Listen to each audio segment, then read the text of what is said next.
eu sou a professora Alessandra Ramos. Iniciamos a aula de matemática de número 27 e o assunto de hoje é sobre o material complementar de língua portuguesa e matemática nono ano.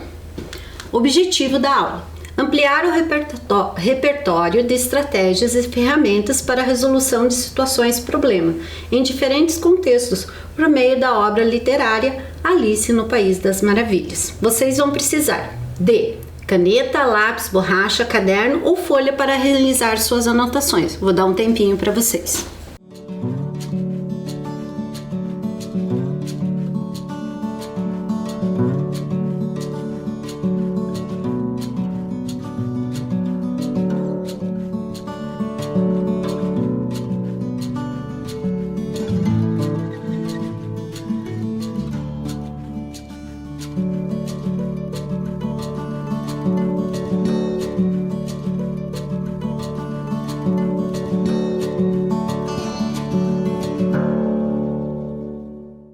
Vocês vão receber através das suas unidades escolares um caderno com atividades complementares de língua portuguesa e matemática. Na próxima entrega de kits, vocês deverão levar o caderno com as atividades já resolvidas. A proposta do nono ano foi baseada em cima do livro Alice no País das Maravilhas, tradução de Ana Maria Machado e ilustrações Jô de Oliveira. Bilhete de embarque literário. Destino: País das Maravilhas. Portão de embarque: Toca do Coelho Branco. Horário: na hora do chá. Passagem de primeira classe, hein? Pegue o livro Alice no País das Maravilhas e deixe-se levar pelas aventuras, reflexões, descobertas que essa leitura poderá lhe proporcionar. Atividade 1. Continua caindo. Será que a queda não ia chegar ao fim nunca? Quantos quilômetros será que eu já caí? Perguntou ela em voz alta. Já devo estar quase chegando ao centro da Terra. Deixa eu ver. Acho que então seriam uns 6.000 quilômetros. Item A. Qual a distância em metros que Alice acreditava já ter caído? Vou dar um tempinho para vocês.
E aí, deu tempo de representar 6.000 quilômetros em metros? Vamos lá. Tinha 6.000 quilômetros. Representando em forma de algarismo, eu tenho que compor esse número com o algarismo 6 e mais 3 algarismos zeros. Percebam a diferença entre a representação quilômetros, palavra, termo, o símbolo quilômetros. Nós vamos usar a tabela do valor posicional. Na hora de preencher, eu tenho que começar a citar 6.000 quilômetros. Eu vou ter que começar com o algarismo 0 da direita no símbolo quilômetros. E os demais algarismos, eu vou para a posição da esquerda, preenchendo cada algarismo em um valor posicional. Mas a pergunta foi em quilômetros? Não, foi em metros. Então, nós temos que preencher, mantém todos os algarismos na mesma posição e preenche até o valor posicional do metro com algarismos zeros. Mas aí vem a minha pergunta: quanto equivale 6.000 quilômetros em metros? Vou deixar para vocês. Vamos para o item B. Quando lidamos com números muito grandes, podemos escrevê-los usando a notação científica. Logo, ao escrever o número obtido na questão anterior, então nós temos que escrever 6.300.000 em forma de notação científica. Qual é a regra da notação científica? Que o inteiro ele só pode ser entre 0 e 9. Ele não pode ser superior a 9. Então, não sendo superior a 9, nós temos 6. Então, o 6 vai representar o meu inteiro. Tá, mas a gente só tem 6 inteiros? A gente só tem 6 unidades? É mesmo isso? E o que aconteceu com os zeros dos milhões? Então, aí que a gente utiliza a notação científica. Percebam quantos zeros nós temos, tá? Agora, fica com vocês. Como eu represento 6 milhões em notação científica? Próxima proposta. Atividade 2. Vamos ajudar a Alice a se deslocar nas linhas indicadas em direção a um número maior. Que trajeto ela tem de seguir até encontrar a porta? Observem que a porta de entrada da Alice é em 10 ao quadrado negativo. E a chegada da Alice é em 7 negativo ao quadrado. Então vamos lá. Eu vou dar um tempinho para vocês traçarem estratégias. Lembre-se, vocês têm que traçar o trajeto com o maior valor. Eu vou dar um tempinho para vocês resolverem.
Então, partindo da onde a Alice está, eu só tenho duas possibilidades de caminho, né? Eu tenho ou 12 ao quadrado negativo, ou eu tenho 2 negativo elevado a 5. Resolvendo as duas potências, 12 ao quadrado, 12 vezes 12, 144. O sinal não é do 12, observe que não tem parênteses. Então, o sinal negativo é do resultado da potência 12 ao quadrado. Então, eu obtenho 144 negativo. Para resolver 2 negativo elevado a 5, perceba que o negativo está dentro do parênteses. Então, o meu fator que está se repetindo é 2 negativo. E quantos fatores 2 negativos eu vou ter? 5 fatores 2 negativos. Resolvendo a multiplicação, obtenho 32. Resolvendo a operação de sinal, a regra de sinal, também é negativo, mas tem um jeito mais fácil. Observe o expoente. O expoente não é ímpar, então toda vez que eu tiver a base da minha potência negativa e meu expoente ímpar, o resultado sempre vai ser negativo. Então eu tenho dois valores. Qual foi a proposta? Que eu deveria pegar o caminho, o trajeto com o maior valor. Qual dos dois é maior? Ah, professora, 144 é maior? Não. Observe que não é 144 positivo. Tem significado ali, tem um sinal. O que significa aquele sinal? Que eu tenho 144 negativo. Então, só vamos lembrar o seguinte, nos negativos, quanto mais se distancia do zero, o valor é menor. Então, nós vamos ficar com o caminho de 32 negativos. Partindo do 2 negativos elevado a 5, nós temos duas possibilidades. Então, vamos calcular essas duas potências. Observem que os negativos estão dentro dos parênteses. Então, os fatores é em relação a 3 negativo e 4 negativo. Então, lá, quantos fatores 3 negativo eu tenho? Pelo expoente, ele está me dizendo que eu tenho 3 fatores. Então, repetindo os 3 fatores negativos, eu tenho 27. Usando aquela regrinha que eu acabei de falar, que quando o expoente é ímpar e a minha base é negativa, sempre vai ser negativo. Então, 27 é negativo. Quantos fatores 4 negativo eu tenho? Eu tenho 3. Resolvendo 4 vezes 4, que dá 16. 16 vezes 4, 64. E, como é ímpar, o expoente negativo. Agora eu tenho que decidir qual desses é o maior. Nos negativos, quanto mais distante do zero, é o menor. Então, quem está mais próximo do zero? 27 negativo. Então, é esse trajeto que eu vou fazer. Aí, chegando nesse 3 negativos ao cubo, eu tenho 3 opções de caminho. Como assim, professor? Eu só estou enxergando 2. Não disse que era a menor distância, né? Disse que era o maior valor. Então, nós temos 3. Nós temos, olhando o sentido horário. Desde o início, eu olhei o baralho, sentido horário. Então, eu tenho, no sentido horário, o primeiro, 12 ao quadrado negativo. Mas a gente já calculou isso. Já. A gente já calculou. E quanto que deu? Deu 144 negativo. Aí, calculando sentido horário, 7 ao quadrado negativo. Percebam que o negativo é do resultado de 7 ao quadrado. Então, eu vou fazer 7 ao quadrado. 2 fatores 7, 49. Negativo. 49 negativo. E quanto que é qualquer número elevado a zero?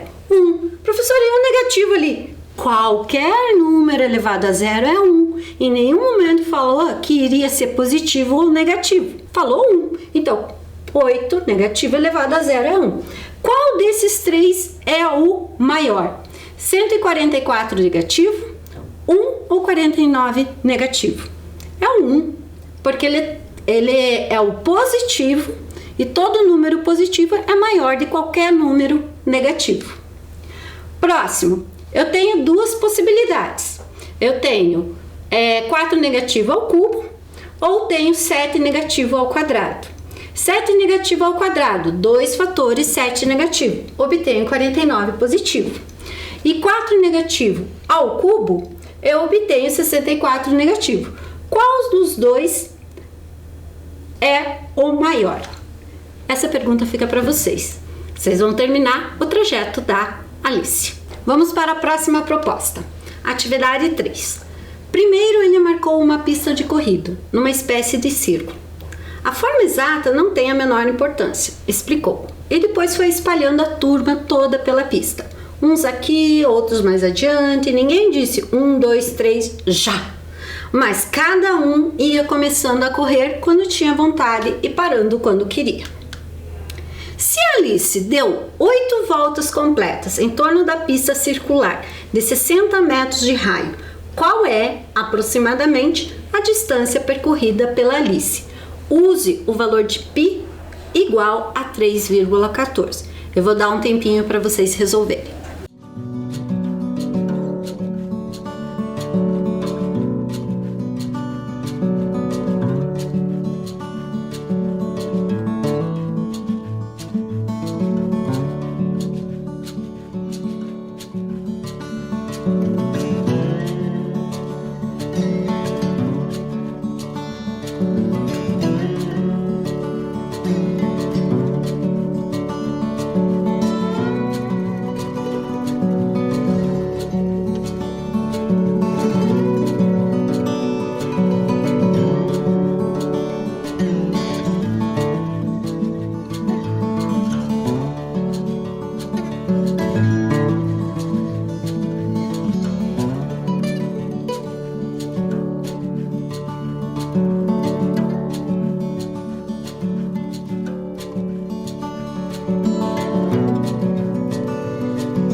E aí, conseguiram calcular a distância percorrida pela Alice? Vamos lá, vamos primeiro entender os termos que apareceram no enunciado.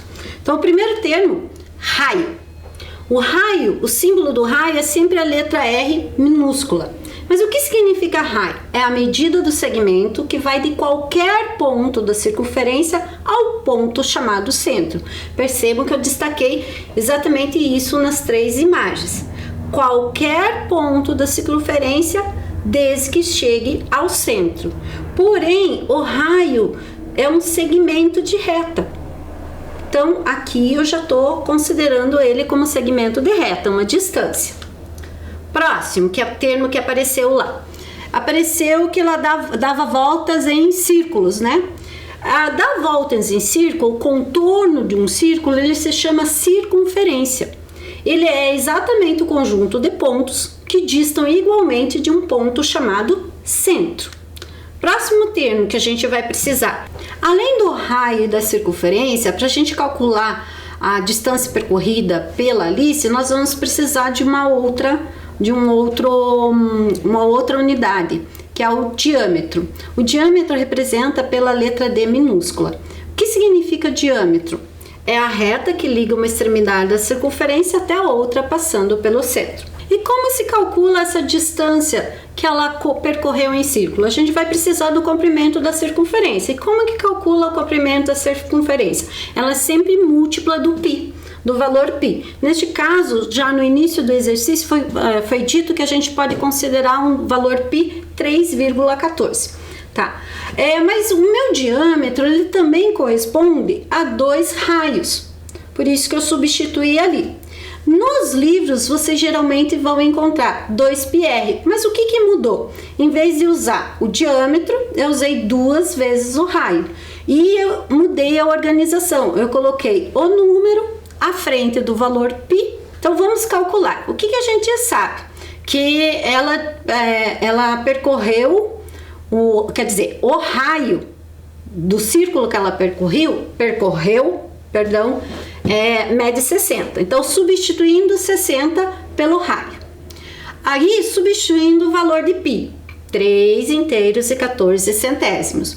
Nós temos o dobro de 60, que é 120, que multiplicado por 3 inteiros e 14 centésimos, eu tenho 376 metros e 8 décimos do metro.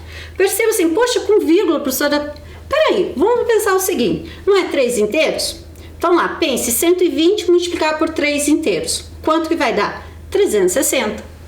Então, é um valor um pouco maior que 360.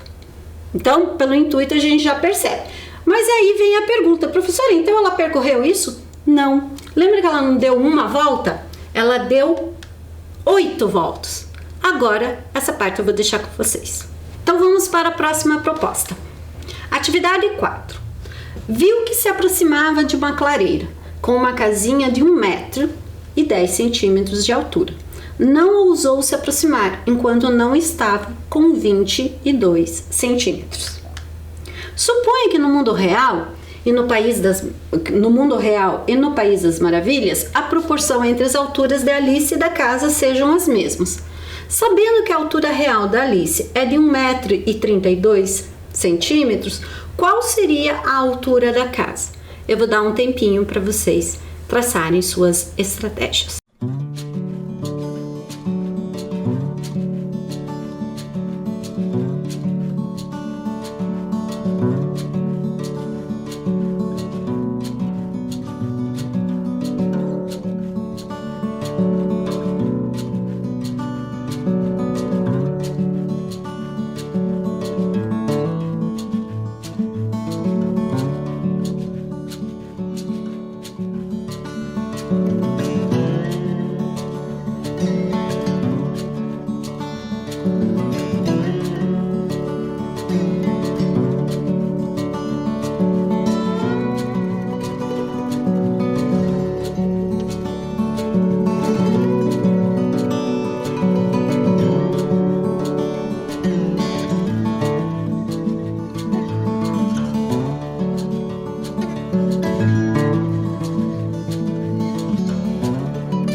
E aí, conseguiram? Vamos ver que relação que a gente tem dessas alturas.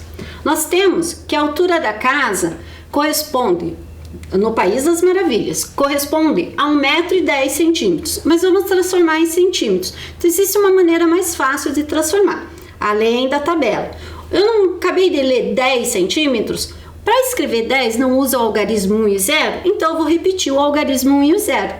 E outro algarismo 1, que representava o metro, você vai colocar do lado esquerdo desse número 10, que corresponde aos centímetros. Então, totalizando, você tem 110 centímetros. Próximo, a altura da Alice, que foi nos dadas no País das Maravilhas, 22 centímetros. Próximo, a altura da Alice no mundo real. No mundo real, ela tinha 1,32 m. Repete algarismo 3 e 2. Continua sendo centímetro. Que algarismo está faltando do lado esquerdo? Algarismo 1. Então, eu passo a ter 132 centímetros. E a altura da casa no mundo real? Disso daqui eu tenho uma seguinte relação. Eu montei dessa forma. Eu tenho a altura da Alice no mundo real correspondente à altura da casa no mundo real. Eu tenho a altura da Alice no País das Maravilhas correspondente à altura da casa no País das Maravilhas. Substituindo esses valores, percebam que eu já estou usando todos em unidades centímetros, tá? Mesmo unidade de medida. Substituindo, eu tenho a seguinte relação: 132,22 avos é igual a x 110 avos. Usando as operações inversas, 22 passa multiplicando e 110 passa multiplicando. O primeiro termo meu, eu escrevi 22x, que corresponde a 22 que multiplica x. O segundo membro, que é 14.520, que é o produto final de 132 por 110. Temos uma igualdade e uma equação de primeiro grau. Como se resolve a equação de primeiro grau? Isolando a incógnita. 22 que está multiplicando, passa dividindo. Então, nós temos 14.520 dividido por vocês. Fazendo essa operação, eu tenho a medida da altura da casa no mundo real. Essa eu deixo com vocês. Vamos para a próxima proposta. Atividade 5. Alice participou de um julgamento. Nele, o rei e a rainha de copas estavam sentados, bem como um baralho inteiro. Sabemos que um baralho é composto de 52 cartas e nele temos a representação de 4 naipes: copas, ouro, paus e espadas. Então, dividindo essas 52 cartas em 4 grupos, eu obtenho 13 cartas. Determine a probabilidade de escolhermos ao acaso uma carta de copas. Então, eu tenho 13 cartas do baralho, que é a minha chance, de 52. A porcentagem do 13 eu não sei, então eu vou representar por X. A 52 cartas é o meu baralho todo, então eu vou representar por 100%. Então eu tenho uma proporção. Essa porcentagem eu vou retirar do lado para poder facilitar os cálculos. Retirando, fazendo as operações inversas, eu tenho 52 que multiplica X e tenho 13 que multiplica 100. 13 vezes 1, repete o 13. 2 algarismos zeros do lado direito, então eu tenho 1.300. 52 que está multiplicando, eu passo dividindo. E aí, quanto que dá 3.300 dividido por 52? Poxa, professora, aí você tá... Vamos fazer um processo um pouquinho mais longo, mas vai ser bem válido aí. Eu tenho 1.300 dividido por 52. Mas quanto isso dá? Igual a quanto? Para você fazer uma divisão, você vai pensar no processo inverso da divisão, que é a multiplicação. Aquela pergunta que eu fiz anteriormente, na outra aula anterior. Eu perguntei quantas vezes cabe. E é isso que eu vou fazer agora. Quantas vezes o 52 cabe? Mas cabe em quanto, professor? Sempre um número maior que 52, para ele caber. Então, eu não posso pegar 1, porque 52 não cabe no 1. Eu não posso pegar o algarismo 1 e 3, que vai dar 13, porque o 52 não cabe no 13. Então, eu vou pegar o algarismo 1, 3 e 0. Multiplicando 52 por 2 grupos, eu vou ter 104. Vou calcular a diferença. Só que para calcular a diferença, eu tenho que lembrar que eu não posso tirar 4 de 0. Então, eu vou emprestar. Eu vou emprestar de onde? Da posição que o 3 tem. O 3 está na posição da centena. Então, eu estou emprestando uma centena para o zero. Para a dezena, perdão, não é para o zero. Estou emprestando uma centena para a dezena. Então, eu vou ter 10 dezenas e vou fazer 4 para chegar em 10 dezenas. Depois, 0 para chegar em 2 centenas e 1 para chegar em uma unidade milhar. Fazendo esse processo até o final, vocês vão ter a porcentagem. Essa parte e o restante eu deixo com vocês. Próxima proposta. Atividade 7. No trecho, Alice não tinha a menor ideia do que ia fazer. Desesperada, pôs a mão no bolso e encontrou uma latinha de frutas cristalizadas.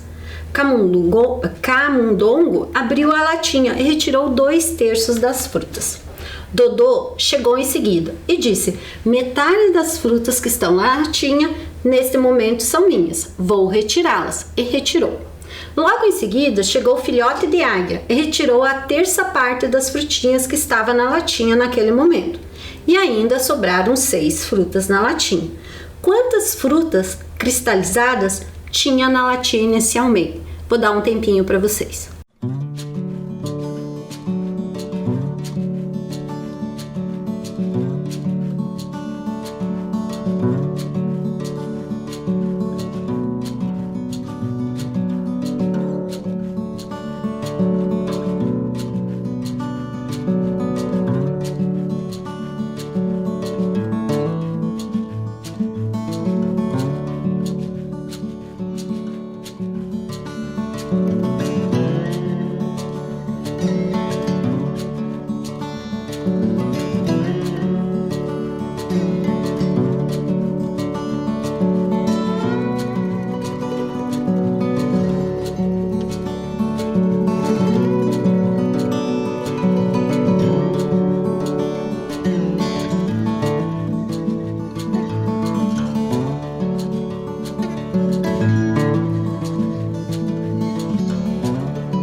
E aí, conseguiram?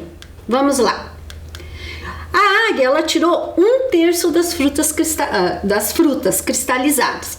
Mas então, se ela tirou 1/3, quanto que ficou? Ficou 2/3. E lembra que a informação disse que sobrou 6 frutas? Então, significa o quê? Que cada uma parte de 3 corresponde a 3 frutas. Veja que a gente está fazendo o processo inverso. Eu estou indo de trás para frente. A informação nos foi dada que sobrou 6 frutas.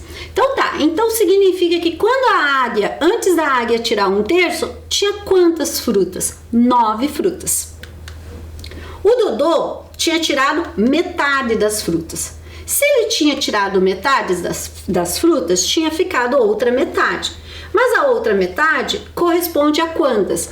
A quando a águia foi retirar, que é 9 frutas. Então, quando o Dodô foi retirar, antes da retirada dele, nós tínhamos quantas frutas cristalizadas? 18. O camundongo, ele tinha tirado 2 partes de 3 do total de frutas.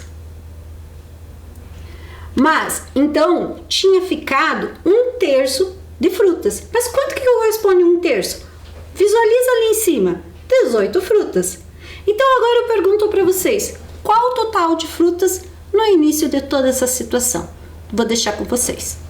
Atividade 8. No capítulo 11 do livro, Quem Roubou as Tortas, Alice participa de um julgamento em que todos os lugares do salão estão ocupados. Imagine que todos os participantes estão sentados em filas e essas filas têm a mesma quantidade de lugares.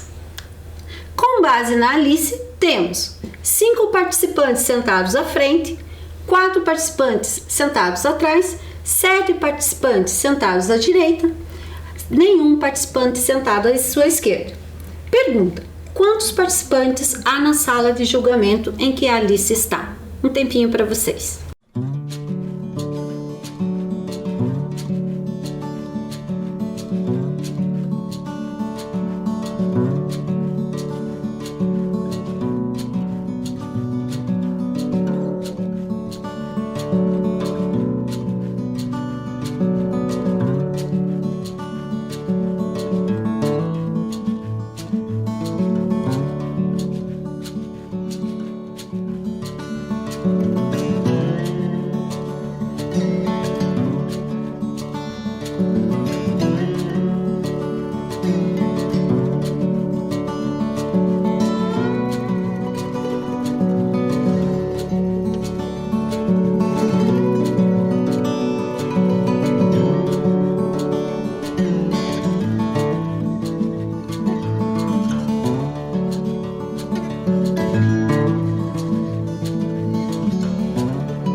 Conseguiram? Então vamos lá. Eu coloquei a Alice como referência. Representei ela em forma retangular. A partir dela, eu fiz a disposição dos retângulos. Então, eu tenho 5 participantes à frente da Alice, eu tenho 4 participantes sentados atrás da Alice e tenho 7 participantes sentados à direita da Alice. O que nós temos de informação que foi dada? Que a quantidade de cadeiras era a mesma em todas as fileiras. Então, nós temos esse formato. Agora vai para vocês. Qual é a quantidade de participantes no julgamento da Alice? O que vimos hoje? Elaboramos estratégias para a resolução de alguns problemas propostos no material complementar com base nos contos da obra Alice no País das Maravilhas, tradução de Ana Maria Machado. Também vimos alguns conteúdos. Revimos conversão de medidas, notação científica, potência, comprimento de circunferência, proporção, porcentagem, frações e múltiplos. Espero ter instigado vocês a conhecerem a obra Alice no País das Maravilhas. Até a próxima aula.